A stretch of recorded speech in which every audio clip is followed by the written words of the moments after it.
मैं आपका बचपन चुरा लूंगा, आपकी जवानी भी चुरा लूंगा। आप जल्दी ही बूढ़े हो जाओगे, इसलिए मेरा इस्तेमाल सोच समझ कर करना। मेरे फायदे हैं तो नुकसान भी हैं। दोस्तों नमस्कार।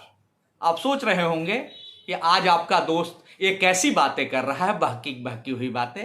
दोस्तों मैं बहकी बातें नहीं कह रहा हूं। आप इसको पहचानते हैं? आप सबके घर में है, सबके घर में आप पहचान रहे हैं इन चीजों को। अगर आप इनको पहचानते हैं तो मैं इसकी कहानी, ये हाँ जी हाँ, यह मोबाइल फोन है, यह स्मार्टफोन है और इसकी कहानी ही, इसकी ही जुबानी आपको सुनाने जा रहा हूं। हाँ दोस्तों, कड़वा है लेकिन सच है। मोबाइल के कारण आजकल बच्चे माता पिता के कवरेज एरिया से दूर होते जा रहे हैं। दोस्तों सोचने की जरूरत है। कोरोना काल ने तो और भी इसे अपना मुरीद बना लिया हम लोगों को। जिन बच्चों को हम मना करते थे कि मोबाइल फोन का तुम इस्तेमाल नहीं करो, हम उनको खुद ही मोबाइल फोन और इंटरनेट और सबसे जोड़ते गए, क्योंकि उनकी पढ़ाई का सवाल था।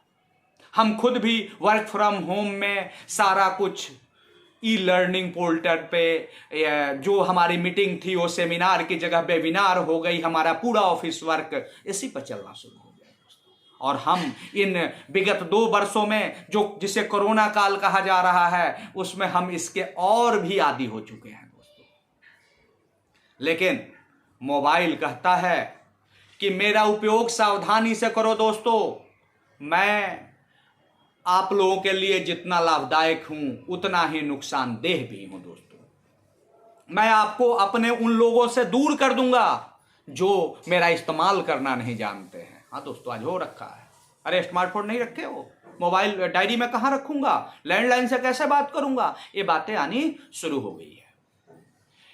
ये आप देख रहे हैं, मोबाइल कहता है कि मैं यूं ही आपके दिलो दिमाग पे राज नहीं कर रहा हूं, आपके घरों में राज नहीं कर रहा हूं, मैं यूं ही हट्ठा कट्ठा नहीं हो रखा हूं। मैंने क्या क्या किया है सुनिए इसकी जुबानी, और मेरे मुख से जो आप सब जानते हैं, मैं उसे आज सिर्फ रिक्रिएट करना चाह रहा हूं आप लोगों से। इस मोबाइल ने आपके हाथों की घड़ियां खा ली है। आप समझ रहे हैं ना, कोई आज के डेट में समय देखने के लिए घड़ी नहीं पहन रहा है। अगर कोई घड़ी पहन रहा है तो शौकिया पहन रहा है। चिट्ठी पत्री तक खाली है उसने, कोई चिट्ठी पत्री नहीं आ रही है। व्हाट्सएप पे मैसेज आ रहा है, फेसबुक पे आ रहा है, मैसेंजर पे आ रहा है, खाली है। रेडियो का चलन खत्म हो गया, इस पे सारा कुछ आ जाता है, न्यूज आपको मिल जा रहा है। आप रेडियो इसमें इनबिल्ट है, आप इसका इस्तेमाल कर सकते हैं। टेप रिकॉर्डर को खा गया, कहीं आपको टेप रिकॉर्डर नहीं मिलेगा। टॉर्च लाइट, जिसके गर्मी के दिनों में खास करके जब सांप बिच्छू का जमाना आ जाता है, अंधेरी रातों में लोग टॉर्च लिया करते थे। तरह तरह की टॉर्चों का एक समय जमाना चल रहा था। आज इनबिल्ट टॉर्च है इन मोबाइलों में, इन स्मार्टफोनों में दोस्तों। टॉर्च लाइटें खा गया, किताबें खा गया, ई बुक्स अवेलेबल है और यहां पे मिल रही है। कैमरा खा गया, जो कैमरा आपको भी याद होगा बहुत अच्छी तरह से, यास्का के कैमरे, कोडक के कैमरे और सारे बहुत तरह के कैमरे थे, वो सारा खा गया। इनबिल्ट कैमरा आ रहा है, जितने मेगापिक्सल की जरूरत है वो सारा आ रहा है। सेल्फी कैमरा इसमें इनबिल्ट आ रहा है।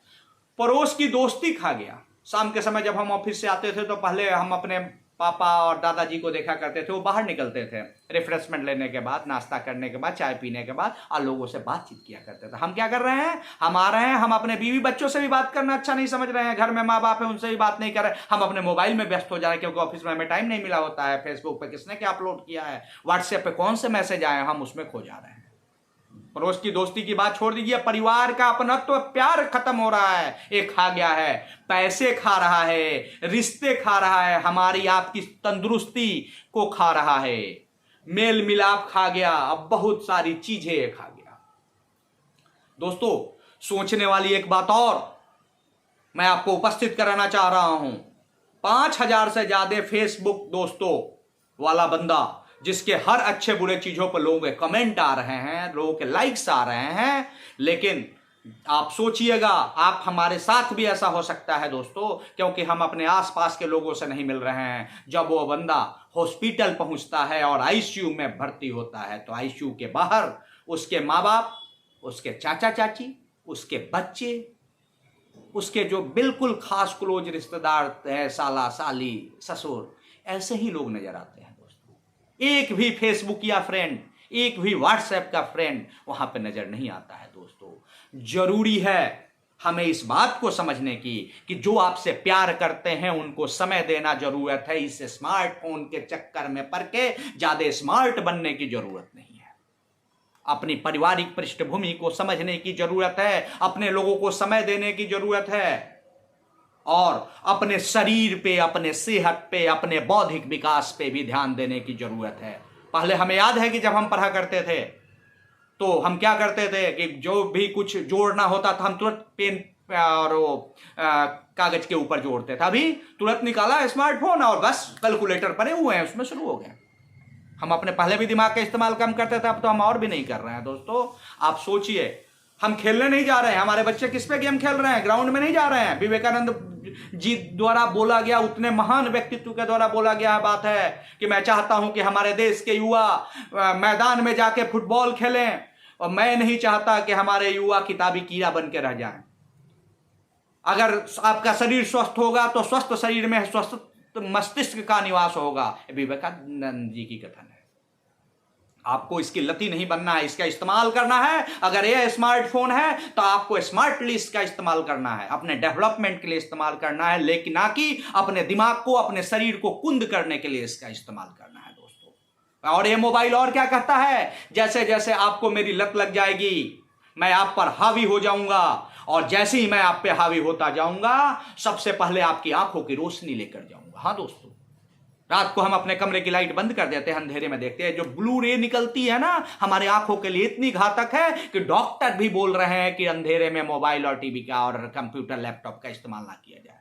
और जब आंख की रोशनी खराब होगी, दूसरा क्या होगा, नींद आपकी खा जाऊंगा। और जब रोशनी नहीं रहेगी, नींद नहीं खा जाएंगे, आप तनाव से ग्रसित हो जाएंगे, तो फिर आपका सारा स्वास्थ्य चौपट हो जाएगा। दोस्तों मैं आज बैठा सोच रहा था तो मुझे लगा कि आप सब जानते हैं, लेकिन मैंने चाहा कि इस चीज को एक बार आपके साथ शेयर जरूर करूं। तो दोस्तों आपने पेशेंस के साथ मुझे सुना, इसके लिए आपका दिल की असीम गहराइयों से शुक्रिया अदा करता हूं। और इन जो मैंने ये बात बताई है इस वीडियो में, उस पर अमल कीजिए, उस पर आप भी खुद सोचिए और आप पाएंगे कि अगर मैंने सही बोला है या मैंने गलत बोला है। आपको जैसा आप पाएं, कमेंट बॉक्स सबके लिए खुला हुआ है, कमेंट करके जरूर बताएंगे। आपके द्वारा भेजे गए कमेंट मुझे प्रोत्साहित करते हैं कि मैं इसमें और सुधार लाऊं और भी अच्छी चीजें ढूंढ कर आपके लिए लेकर आऊं। तो दोस्तों शेयर करें, लाइक करें, कमेंट करें और जैसा कि मैं हमेशा बोलता हूं, मैं आप सबको टॉप पे देखना चाहता हूं, शिखर पे देखता चाहता हूं। See you at the top. Heads off you. Thank you.